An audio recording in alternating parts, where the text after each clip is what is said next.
Whose idea was Mortal Kombat? Well, what happened on me? What happened on the initial idea, I woke up, just wanted to imagery. My name is David Mikic, and I'm a graphic artist. My name's Dan Ford, and I do sounds and music. And tell people. My name is Ed Boone. I'm co-designer and programmer. My name's Tony Goski, and I do backgrounds and special effects. John Vogel, backgrounds and special effects. John Tobias, and co-designer and lead artist. Steve Baran, and I'm a video artist. Our motto in Williams is always that reality's boring. Nobody wants to pay for reality. We take everything beyond reality to the point where it's, the only way to do this is through our video game. It's the perfect blending of everything. I mean, the game is fun to play. It's got good graphics, and it's got a decent backstory to it. It's easy to come up with the ideas, anybody can come up with ideas for games and stuff, but it's to actually convert something from an idea in your head into reality, into something that is a sellable product. That's where the challenge is. This is sort of the very first concept of the story. This guy here eventually became Shang Tsung. The mystique and all that whole feeling of it was really, the foundation of that was really what John Tobias kind of envisioned. One thing Mortal Kombat does for all of us is it puts you in a mood or puts you in a setting where you're sort of able to create things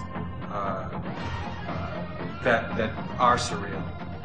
Mortal Kombat 1 took place more, on an earthly environment, in an Asian type of setting. In part 2, we knew that we were going to send our characters to sort of a different world, and so the door was completely open for us to kind of interpret that in any way we wanted. Mortal Kombat 3 has so much hidden stuff, it's just endless, it's just the amount of stuff that we packed in there. Okay, come here.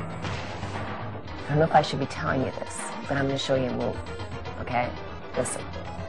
If you go back, forward, back, and then down, and then push the run button. And if you do that really fast, I'll be your friend forever. The button and joystick combinations were the expected.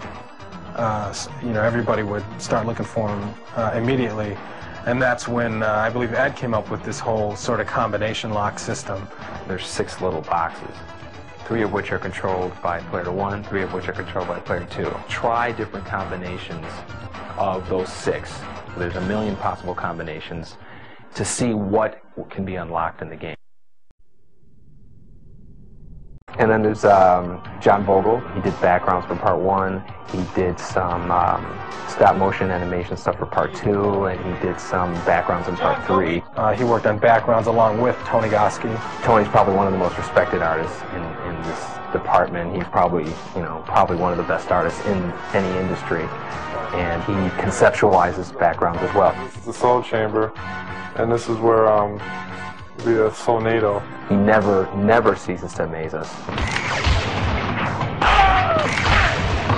Steve Baran worked on Mortal Kombat 3. That was the first one he worked on, and he did the character graphics for John Tobias. I like doing stuff that's actually kind of shocking. Not so much violent or anything, but just stuff that gets a reaction. Dave Mikic, he's like our resident 3D expert. He kind of got everybody up to speed on doing 3D stuff, and he can crank out anything using a 3D program faster than anybody in the world. It's important for Mortal Kombat fans. Dan shows you cool stuff every couple of days. He just comes in and you go, great, this is awesome. And he's a lot like Ed, where I just have this confidence that he's going to go away and come back with something spectacular. That's the Johnny Cage Nut Crunch, I believe. Didn't someone make a candy bar, Johnny Cage Nut Crunch bar? John Tobias and some of the other guys from the Mortal Kombat team happened to just come up to me and, kind of poke on my arm and say, do you want to do a character? And I said, I don't know, can I do a character? And he said, yeah, I'd love to have it. People don't realize that there's a lot of work done in the actual characters and their costume. I've never asked John for a character that looks like something. He shows me something that says, what do you think of that? And I go, that's great. See, the inspiration, I think, for a lot of the characters come from all over the place. I mean, they come from movies I've seen when I was a kid. They come from books I've read. I mean, everybody gets inspiration from somewhere. I started out with NBA Jam as a cheerleader, and then I went to Revolution X as Mr. Helga, and they asked me to do Mortal Kombat. They needed a new Sonya. I said, sure, I'd love to do it. Pizza Man. When I was a character here, that sort of like funded me going to school, because I wanted to be an artist like all my life. As with all the Mortal Kombat games, the characters are definitely the most interesting of any fighting game. Hey, get out of here, man. It's supposed to be Between Sector and Raiden, who would win? Sector's got it. Raiden would win. Sector's got it in the bag. Raiden would win. Don't even try to. That's totally got it in the bag. Sector can tell me. No, get your Don't hand try. out. Don't even We're try gonna to settle this outside, man. Oh, I'm good for it now, buddy. Come on. Come on, pal. Come on. Well, let's see, a character would probably first start with me sitting down staring at a blank wall for a little while, and then after a while something will hit me and I'll just start sketching around different ideas.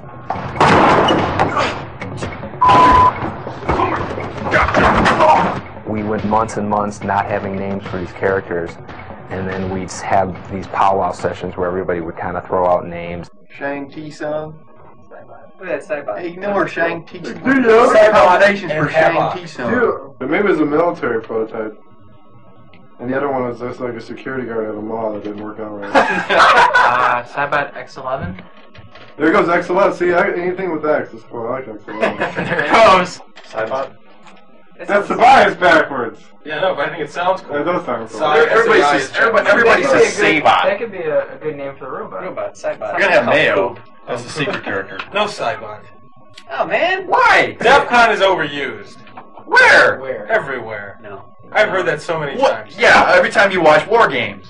Yeah, well, you know what's going to happen? We're going to come up with all the names, we're all going to like them, and Ed's going to hate every one of them. 95% of them, somebody would say a name, and then there'd be one of us, of the 5 or 6 of us, who would just, have a heart attack just because they hated it so much. And then we're like, okay, I guess that's a no.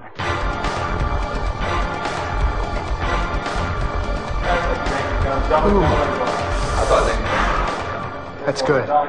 Don't show that to me. When we started filming a character, we'd get into work probably roughly around 10 o'clock, and usually the whole filming process takes, all day. Oh, an average day of a 14-hour shoot. Let's see.